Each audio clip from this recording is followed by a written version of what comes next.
Hello and welcome friends, sports 9 में आप सभी लोगों का स्वागत है। वडोदरा में टीम इंडिया की तैयारी जो है वो लगभग पूरी हो चुकी है। दूसरा प्रैक्टिस सेशन टीम इंडिया ने सीरीज से पहले किया। जमकर रोको ने वहां पर 1.5 घंटे तक बल्लेबाजी की। किस तरीके से पूरा प्रैक्टिस सेशन रहा। इस प्रैक्टिस सेशन में गौतम गंभीर ने एक खिलाड़ी को खास ट्रेनिंग दी, एक गेंदबाज जिसको बल्लेबाजी का अभ्यास जो है वो कराया गया है। साथ में इंडिया वर्सेस न्यूजीलैंड के क्या आंकड़े वो आपके सामने पेश करेंगे, आपके सामने रखेंगे। संभावित प्लेइंग 11 क्या हो सकती है उस पर एक नजर डालेंगे, उस पर डिस्कशन करेंगे। साथ में बांग्लादेश क्रिकेट में आपस में ही माहौल जो है ना वो टकराव का बन गया है। कुछ पूर्व कप्तान ने कुछ कहा, फिर जो करंट कैप्टन है शैंटो, उनका दर्द सामने आया है। जो बीसीबी के डायरेक्टर हैं उन्होंने एक पूर्व कप्तान के ऊपर जो भारतीय एजेंट होने का आरोप लगा दिया। उसके बाद बयानबाजियां अंदर खाने ही चल रही हैं, क्योंकि हर किसी को पता है कि आईसीसी से पंगा लेना या बीसीसीआई को नाराज करना आखिरकार बांग्लादेश क्रिकेट को ही नुकसान पहुंचाएगा। मगर हालात कुछ ऐसे हैं कि चीज़ें अंतरिम सरकार के कब्जे में हैं और उसके बाद जो है हर कोई वहाँ पर जो है एक तरीके से बंधा हुआ महसूस कर रहा है। कोई नहीं चाहता कि इस तरीके का विवाद जो है वो ज़्यादा आगे बढ़े। इन सब खबरों पर नजर डालेंगे, मगर शुरुआत जो है टीम इंडिया की प्रैक्टिस के साथ करते हैं। बताते हैं आपको कि दूसरा प्रैक्टिस सेशन किस तरीके से जो है वो रहा और वहां पर रोको ने क्या किया है। ठीक है जी, वडोदरा में टीम इंडिया की दूसरी बार जमकर ट्रेनिंग हुई। रोहित कोहली ने 1.5 घंटे तक बैटिंग प्रैक्टिस की। दोनों ने सभी तरह के गेंदबाजों का जो है वो सामना किया। थ्रो डाउन स्पेशलिस्ट से भी उनको जो है यहां पर बॉल्स करवाई गई और उन्होंने जमकर सामना किया। दोनों रंग में नजर आए। विजय हजारे ट्रॉफी के बाद पहली बार ये दोनों जो है वो मैदान पर दिखेंगे, मैच खेलेंगे। दोनों ने विजय हजारे ट्रॉफी में शतक ठोका था। दोनों ही अच्छी फॉर्म में चल रहे हैं जब से टेस्ट से संन्यास लिया है। एक फॉर्मेट खेल रहे हैं, उस फॉर्मेट के अंदर धूम धड़ाके जो है दोनों लगा रहे हैं। नजर तो रहेगी।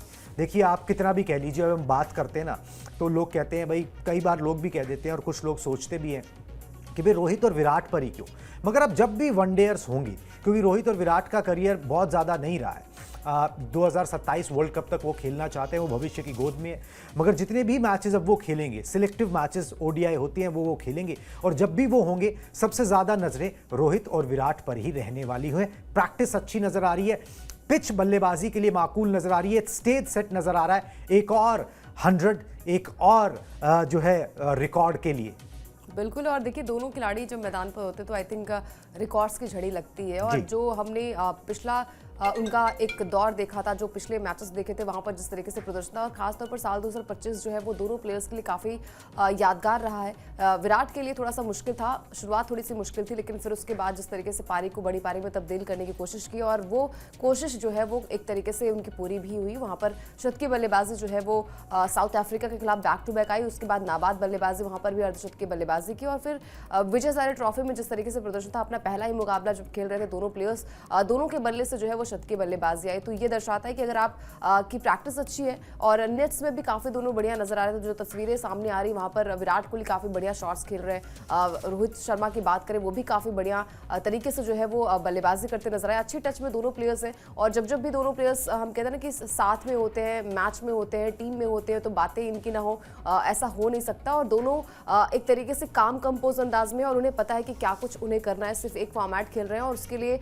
बिल्कुल तैयार हैं। और हाल फिलहाल के जितने भी मैचेस हुए, वीएचटी एक बढ़िया अपॉर्चुनिटी उनके लिए थी। और खास तौर पर जब हम बात करते हैं कि भाई डोमेस्टिक मैच में क्या कुछ करते हैं, वो उन्होंने करके दिखाया। तो एक तरीके से प्रैक्टिस सेशन था उनके लिए, वहाँ पर अच्छी बल्लेबाजी की। और फिर नेक्स्ट सेशन में आपको पता है कि किस तरीके से वहाँ पर एक तरीके से रिहर्सल चीज़ें हो जाती है और वहाँ से आपको चीज़ें क्लियर हो जाती हैं। आप किस तरीके से विकेट वहाँ पर होने वाली, कैसा विकेट होगा, कैसे कंडीशंस होंगी, इन दोनों खिलाड़ियों को बहुत पता है। काफ़ी टाइम से क्रिकेट खेल रहे हैं, बहुत सारा क्रिकेट अभी भी बाकी है इन दोनों प्लेयर्स में। उम्मीद करते हैं जो वडोदरा में मैच हो वहाँ पर दोनों का बल्ला चले और एक बार फिर से शतकीय बल्लेबाजी दोनों के बल्ले से। बिल्कुल जी, शतक से कम तो इन दोनों से कोई चाहता ही कुछ नहीं है कि जब भी ये मैदान पर उतरे शतक लगाएं, as if they are run machine. मगर ये रेपुटेशन उन्होंने अर्न यहाँ पर की है और न्यूजीलैंड के खिलाफ भी उसी प्रदर्शन को ये जारी रखना चाहेंगे। और जिस तरीके की हालात नजर आ रहे हैं, जिस तरीके की फॉर्म नजर आ रही है, रोहित और विराट कमाल कर सकते हैं, ढेरों रिकॉर्ड्स बना सकते हैं। वो हम दूसरे ब्रॉडकास्ट में आपको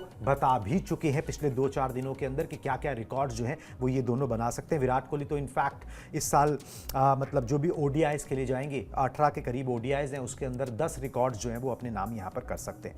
चलिए जी, इन दोनों के अलावा जिन पर नजर रहेंगी, श्रेयस अय्यर, ऋषभ पंत और सिराज, उन्होंने भी ट्रेनिंग में हिस्सा लिया। उनका पहला ट्रेनिंग सेशन था।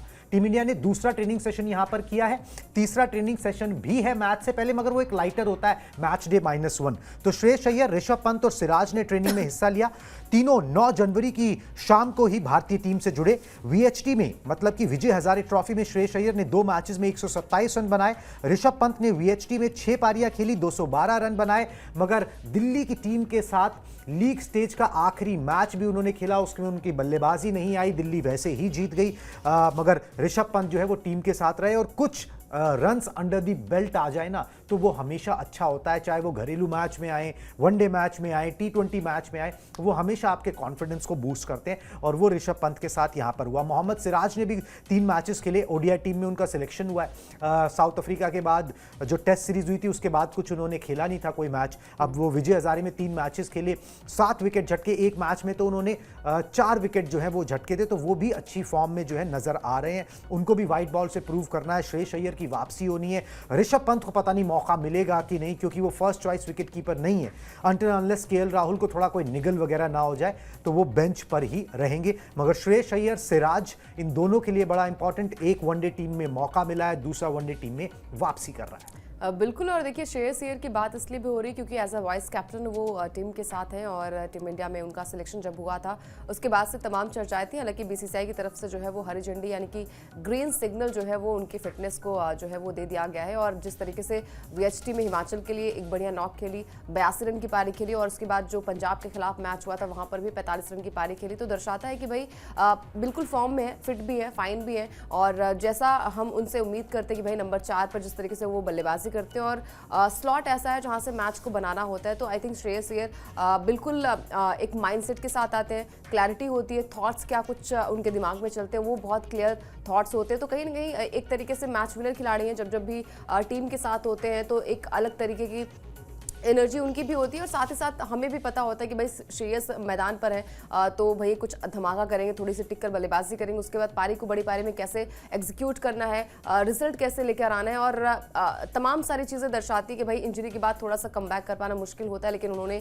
वीएचटी में जिस तरीके से प्रदर्शन किया तो बिल्कुल फिट एंड फाइन है। उम्मीद करते हैं कि जो पहला मुकाबला है वहाँ पर कुछ अच्छी नॉक खेलें और एक बेहतरीन नॉक खेलें, शुरुआत अच्छी हो। आई थिंक बिल्कुल जी, जबरदस्त कमबैक की उम्मीद रहेगी। और श्रेयस अय्यर के लिए तो यहाँ पर अपॉर्चुनिटी इसलिए भी है कि अब जब दरवाजे, वही होता है ना, देखिए एक अंग्रेजी में कहावत है, miss Fortune never comes alone and Fortune never comes alone. तो जब आपके लिए किस्मत के दरवाजे खुलते हैं ना तो फिर वो सारे ही खुलते हैं। अगर यहाँ पर प्रदर्शन होता है तो तिलक वर्मा इंजर्ड है, उनकी जगह अभी कोई रिप्लेसमेंट अनाउंस नहीं किया गया न्यूजीलैंड के खिलाफ T20 सीरीज में, और प्रॉबेबली अगर वो T20 वर्ल्ड कप तक नहीं फिट हो पाते हैं, श्रेयस अय्यर का यहाँ पर अच्छा प्रदर्शन उन्हें उस T20 टीम के अंदर जगह दिला सकता है, और प्रॉबेबली हो सकता है वर्ल्ड कप खेल जाए, यू नेवर नो। ऐसे ही अपॉर्चुनिटीज जो है वो आपके दरवाजे पर आती हैं, और इसी तरीके से जो है मामला बनता है। क्योंकि जब बदकिस्मती आती है तो वो भी ऐसे ही आती है, बिना बता के कोई नहीं आता, ना किस्मत ना बदकिस्मती। ठीक है, यही इसका जलवा है कि कोई भी जो है आपको तार दे के नहीं आता है कि भाई ठीक है हम आ रहे हैं। तो ये इसका पूरा जो है ना मज़ा है, और उसका जो है उसको इनकैश करना चाहिए जब आपका अच्छा वक्त चल रहा हो। वैसे शनिवार को भी प्रैक्टिस सेशन है, और लगभग उसी टाइम टीम इंडिया प्रैक्टिस करेगी जिस टाइम मैच खेलना है, 1:30-2 बजे के करीब, कि भाई उस समय हालात क्या है पता लग जाए, ड्यू फैक्टर क्या है वो आपने एक दिन थोड़ा सा शाम में बल्लेबाजी करके ट्रेनिंग करके देख ही लिया है यहाँ पर। चलिए जी, अब एक खास ट्रेनिंग की बात करते हैं जो प्रैक्टिस सेशन में देखने को मिला।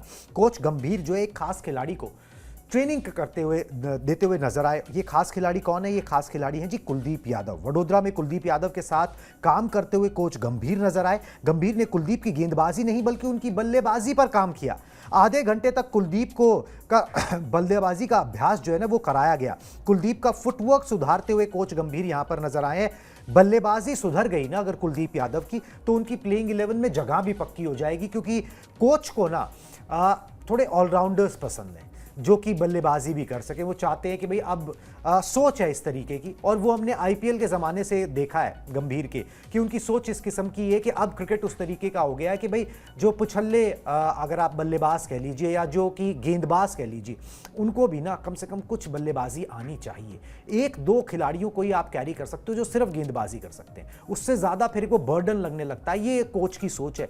कुलदीप यादव कई बार हमने देखा है, कई बार हमने डिस्कस भी किया है कि भाई उनके साथ नाइंसाफ़ी सी हो जाती है, ड्रॉप करना हो कुलदीप यादव को ड्रॉप कर दो, कोई ऑलराउंडर लिया हो। अब यहाँ पर उसी कुलदीप यादव को, जो आपका एक्स फैक्टर है, जिनकी गेंदबाजी के बिना आपका काम नहीं चलता, मिडिल ओवर्स में वो बहुत अच्छा प्रदर्शन करते हैं, उनकी बल्लेबाजी सुधार कर थोड़ा सा उस पर और काम करके ना उस परेशानी को हमेशा के लिए दूर करने की कोशिश की जा रही है। बिल्कुल, क्योंकि देखिए निचले क्रम के बल्लेबाजों से जो है वो थोड़ी सी उम्मीद की जाती है कि भाई वो कुछ रन्स बनाते, अगर आपके रन्स उतने नहीं है तो कम से कम 20-25 रन्स वो बनाते। तो आई थिंक वो टेक्निक अगर उन पे आ जाए तो टीम इंडिया के लिए जो है वो आई थिंक राहत भरी सांस होगी। लेकिन यहाँ पर कुलदीप यादव की बात की जाए तो जिस तरीके से उनका प्रदर्शन रहा है, और खासतौर पर ओडीआई फॉर्मेट्स में उनका प्रदर्शन काफ़ी बढ़िया था। जब से उन्हें टीम में शामिल किया गया उसके बाद से उन्होंने आउटकम काफ़ी बढ़िया दिया है। टीम का हिस्सा तो रहे हैं, चाहे हम T20 फॉर्मेट की बात करें या फिर ओडीआई फॉर्मेट की बात करें, लेकिन अब मौके जब मिलने शुरू हो गए, यानी कि प्लेइंग 11 में जब मौका मिलना शुरू हो गया, उसके बाद से उनकी काबिलियत हर किसी को पता है। उनको पता है कि भाई किस तरीके से विकेट्स जो है वो आप चटका सकते हो, और खासकर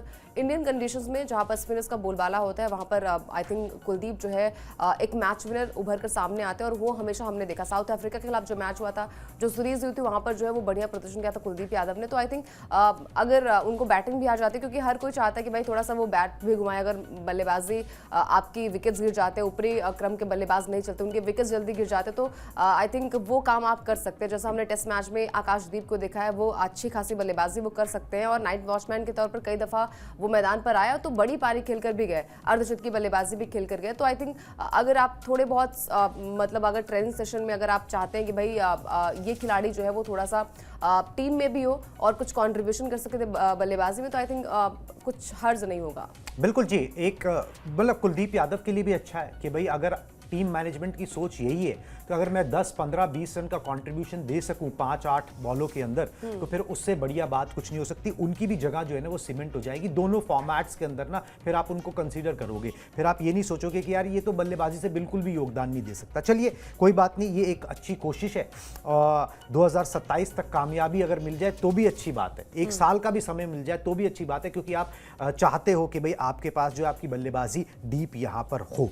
चलिए जी, अब एक इंडिया वर्सेस न्यूजीलैंड के मुकाबले एक बार ना थोड़े से रिकॉर्ड्स पर नजर डालनी बहुत जरूरी है कि किस तरीके के आंकड़े रहे हैं हिस्टोरिकली जब इंडिया वर्सेस न्यूजीलैंड के ओडीआई मैचेस हुए हैं। तो ये है जी आंकड़े, 120 मैच टोटल हुए हैं, भारत ने 62 जीते हैं, न्यूजीलैंड ने 50 जीते हैं, no result 7, tie 1।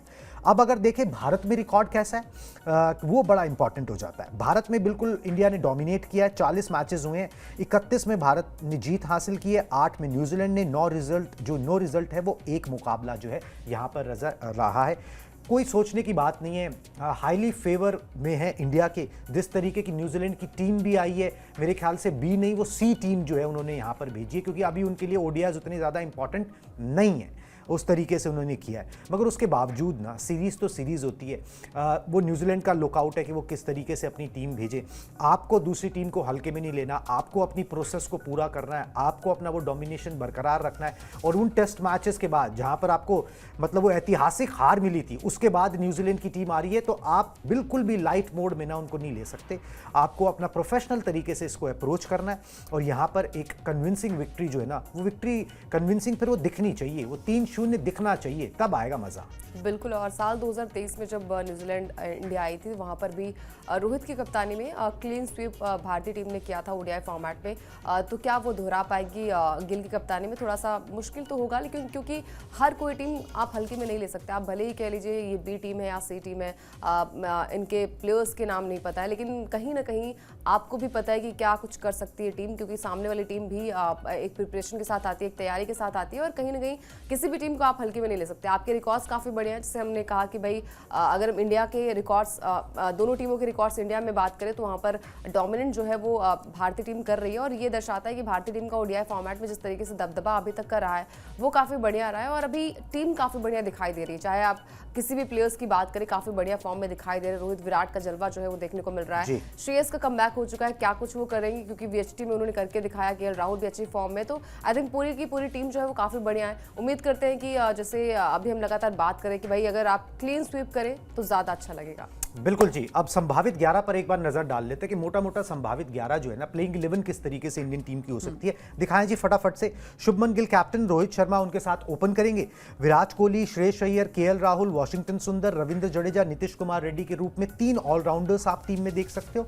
Mohammad Siraj, Arshdeep Singh तेज गेंदबाजी की बागडोर संभालेंगे और Kuldeep Yadav as a specialist spinner team के अंदर जगह बना सकते हैं। नोटवर्दी बात यह है कि 3 ऑलराउंडर्स आप लेके जा रहे हो और एक सोच ये भी चल रही थी कि भाई शुभमन गिल को नंबर 3 पर करके, विराट को नंबर 4 पर करके, श्रेयस को और नीचे करके कहीं पर जो है ना यशस्वी जायसवाल की जगह बनाई जाए, मगर मुझे लगता नहीं कि वो छेड़छाड़ जो है ना वो अभी होने वाली है। बिल्कुल, क्योंकि देखिए मतलब अगर आपको पता है कि भाई कोई खिलाड़ी कहीं पर अच्छी बल्लेबाजी कर सकता है तो आई थिंक उसकी जगह से अगर आप छेड़खानी करेंगे तो आई थिंक वो खामियाजा जो है वो आपको भुगतना पड़ेगा, बैकफायर जो है वो आपके ऊपर ही आ सकता है। तो कहीं ना कहीं जो स्ट्रैटेजी है, जो आपका कॉम्बिनेशन है, वो हम लगातार वही बात करेंगे। अब टेस्ट फॉर्मेट की बात करें या फिर T20 में भी आपने थोड़ा सा एक्सपेरिमेंट करने की कोशिश की थी, जहां पर अक्षर पटेल को आपने नंबर 3 पर बल्लेबाजी करवाई थी, फिर उसका हश्र आपने देखा था कि आपको जो है वो हार का सामना करना पड़ा था। तो आई थिंक चीज़ें जो है वो जैसी है वैसी रहे तो ज़्यादा बेहतर है, खासतौर पर जब नंबर 3 और नंबर 4 की बात आती है या फिर ओपनिंग स्लॉट की बात आती है। तो आई थिंक आप वहाँ पर छेड़खानी नहीं करेंगे। आप 5 की बात से थोड़ा चेंजेस कर सकते हैं, नंबर 5, नंबर 6, नंबर 7 पर आप चेंजेस कर सकते हैं। अदरवाइज जो आपके टॉप ऑर्डर बैट्समैन है वहाँ पर अगर आप छेड़खानी करेंगे तो उनके लिए भी अच्छा नहीं होगा और आई थिंक आपकी टीम के लिए भी अच्छा नहीं होगा। बिल्कुल जी। और एक अच्छी बात और नहीं हो रही है, वर्ल्ड क्रिकेट के अंदर इंडिया वर्सेस बांग्लादेश जो है ना वो यहाँ पर हुआ है और जो किसी को पसंद नहीं आ रहा। बांग्लादेश के खुद पूर्व क्रिकेटर्स को, करंट क्रिकेटर्स को वो चीज़ जो है वो पसंद नहीं आ रही, मगर उनकी सरकार जो है वो आमादा है और बीसीबी जो है वो मजबूर नज़र आ रही है। अब इसी कड़ी में एक विवाद हुआ है जो अंदरूनी है। अंदरूनी विवाद क्या है आपको बता देते हैं। बांग्लादेश क्रिकेट में आपस में ही टकराव का माहौल जो है ना वो बन गया है। दिखाएं, पूर्व कप्तान तमीम इकबाल को बताया गया भारतीय एजेंट। बीसीबी डायरेक्टर नजमुल इस्लाम के बयान की जो है ना अब निंदा हो रही है। ये बीसीबी के डायरेक्टर हैं नजमुल इस्लाम, जिन्होंने तमीम इकबाल को भारतीय एजेंट कह दिया। उसके बाद उनकी बहुत आलोचना हो रही है, करंट क्रिकेटर्स, फॉर्मर क्रिकेटर्स सब उनकी आलोचना कर रहे हैं। तमीम ने बयान क्या दिया था? तमीम ने मोटा मोटा कहा था कि भावनाओं में बहकर फैसले ना लेने की उन्होंने सलाह दी थी। और तमीम इकबाल कोई छोटा मोटा नाम नहीं है। बांग्लादेश के अंदर उन्होंने मतलब बांग्लादेश के लिए 70 टेस्ट और 243 वनडे मैचेस खेले हुए हैं। और तमीम इकबाल को लोग जानते हैं, जो इंडिया को 2007 में हार मिली थी, फेमस हार वर्ल्ड कप के अंदर जो बांग्लादेश ने हराया था, वहां पे तमीम इकबाल ने बढ़िया बल्लेबाजी की थी, जिनको भारतीय एजेंट जो है बीसीबी के डायरेक्टर ने यहां पर करार दे दिया। अब उनसे बोला जा रहा है कि आप माफी मांगे, ठीक है, कि आपने जो बोला है। अब पता नहीं वो माफी मांगते हैं नहीं मांगते। तमीम इकबाल का मैं बयान दिखा देता हूँ, कितना संभला हुआ बयान है। उसके बाद अगर इस तरीके की बयानबाजियां हो रही हैं तो अधिकारियों के सर पे ना मतलब जुनून सवार है। फिर वो किसी और वंडरलैंड में है कि अंतरिम सरकार आ गई, हमने तख्ता पलट कर दिया, उसके बाद हम दुनिया ही पलट देंगे, दुनिया हमारे कब्जे में आ गई है। मैं बीसीबी से जुड़ा नहीं हूं, किसी भी आम इंसान की तरह मुझे भी मीडिया से ही इसके बारे में पता चल रहा है, लेकिन मुझे यकीन है कि जो लोग इन मामलों को देख रहे हैं उनके पास ज़्यादा जानकारी होगी। मुझे अचानक कमेंट नहीं करना चाहिए। हालांकि मैं सिर्फ ये कह रहा हूं कि ऐसा कोई भी फैसला लेने से पहले बांग्लादेश क्रिकेट के हित, भविष्य और बाकी सभी चीज़ों पर विचार किया जाना चाहिए।